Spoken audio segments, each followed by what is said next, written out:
blaming things on the mystical. So don't get me wrong, like I'm pushing a religion, because you'll notice that even if I do quote from the Bible, it's never laced with any preachiness.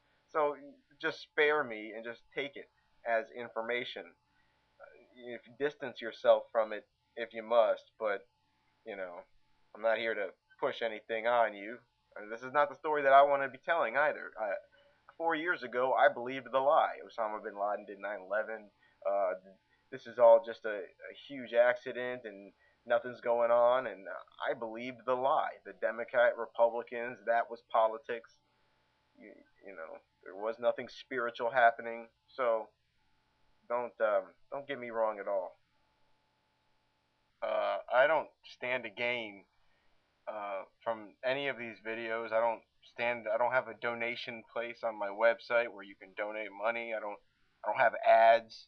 I don't sell DVDs. In fact, I was looking around the internet and I found somebody in Australia on eBay who was selling my documentary Full Disclosure, and instead of getting mad at him, I'm like, I have no interest in selling DVDs personally. I'll just link anybody who wants to purchase the DVD to you. All right? Goodbye. I mean, he was charging a fair price for it, and I don't have interest in that anyways. It's not my part in this. So, I mean, I really don't stand to gain from telling you one thing or the other, frankly.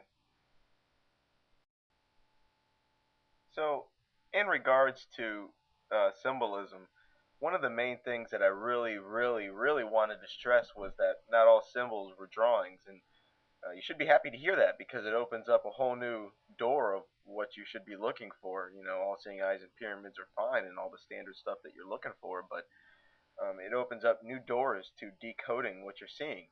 Because I always took it for granted when I was doing Full Disclosure and all the previous documentaries. I kind of just took it for granted that you understood the value of these retellings in movies in Hollywood, and why this is even important, that you should be paying attention to this at all. What is the meaning of this and why do they do it?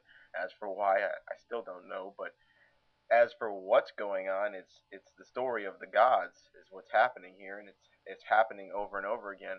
And I kind of took it for granted that you understood the value of that you knew what was going on. And so I stopped doing that this time. I stopped taking it for granted that you knew. And I gave, at the beginning of Beneath the Surface, I gave a small lecture, a little 15-minute class on Illuminati symbolism and how these retellings work and what's actually happening and just the mechanics of it all. This will give you a much better idea of how these stories are being told, and how you can find your own symbols. And that's what I wanted to get through, is not so much telling you what I found, but telling you what I found on top of showing you this system that you would eventually be used to crack it yourself. So that's that. And sometimes locations are symbols, where you have an extremely dark place or an extremely cold place. These locations that certain settings happen at, or certain events happen at, are also repetitive. Not only are the events in the movies repetitive from movie to movie, but you'll see even the same backgrounds and the same symbols in the background, and the same colors, and it's the same thing. So obviously the locations are a symbol, extremely dark places, and most of these locations as symbols are actually the spheres or the gates, the other extra dimensions. We'll be getting a little bit to that later, but I've already covered it in other documentaries about how there are extra dimensions below and above us, and sometimes in movies these dimensions have to be depicted, and so when they are, usually a repetitive theme is used for the location. So it's, once again, not all symbols or drawings. Sometimes you can use events that are happening in the movie to find out what part of the timeline you're looking at. Sometimes in a movie, like for instance, all the lights will go out in the city, and it'll be a reference to the exact moment in the Bible, for instance, where in the prophecies, there's complete darkness throughout the earth. So you're in the movie, and there's this moment where everything goes dark, and then there's an earthquake, and then all you have to do is open up the Bible and find out where at that what point does a darkness and earthquake happen, and that's probably where you're at relative to the storyline. So even these kinds of events that are occurring around the characters are often symbols for something else, pointing to something else. Sometimes the people will be symbols. Like for instance, uh, people who are dead, like vampires, are typically pale, but this is only because they're dead.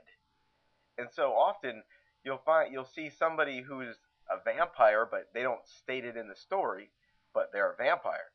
So how do they do it? Well, they'll have a pale face with like heavy makeup right around the eyes, like a darkening right around the eyes to depict the look of death, the look of pale death. And this is to depict somebody who's essentially the Walking Dead. In full disclosure, I discussed an Asian-looking alien, an alien that caused a lot of trouble in the book, The Mothman Prophecies. They had reports in that book about beings and men in black who were kind of Asian or Indian, Oriental looking, and just weren't quite human. I believe that a lot of times when Asians are used in movies, that they actually are being used to depict this race that I was talking about. And this is another example of people being used as symbols. Often when you're watching one of these retellings, it's best to keep an open mind about the heroes and villains because, for instance, firstly you have Exhibit A, which is Jesus Christ as Darth Vader. Darth Vader being the most infamous villain of all time, probably. At least, and yet you drew so many connections to a character who most consider completely benevolent, ultimately benevolent. But that's not the usual way for them to work. The usual way is the hidden in plain sight way, which is the truth being depicted. Most of the time, as a side note, most of the time when Jesus is depicted in a movie, he's either depicted as a completely benevolent character or a good character working for a bad entity. And even there's traces of that even in Star Wars, where at the end, Darth Vader ends up doing the right thing and killing Palpatine. So, in the end, he did kind of bring balance to the Force. He was the one that finally ended it because Luke Skywalker was about to get killed. So that is an extreme version of how Jesus / Osiris is depicted. That's the standard. That's the standard way. Is either completely benevolent or good while working for somebody that's bad. Also, because these stories are coming from the Illuminati, Satan worshippers and all, do not suspect for a moment that you're dealing with people who always depict Satan as a good guy. In fact, 95% of the time, he's the villain.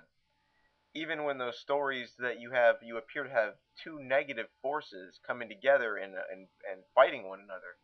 And a story like that appears even in the Bible, where you have the whore of Babylon, whose power structure is undone by the beast.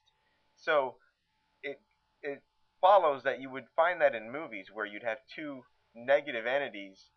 One of them might be portrayed as a good guy, but they are in reality two negative entities fighting each other. But Satan is the exception to this. Satan and his group are usually the villains in almost every single movie.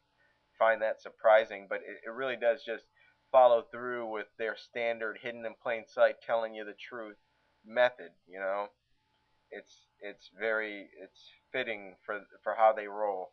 So that's don't be looking for a villain. Don't be clouded by your perception of this character or that character.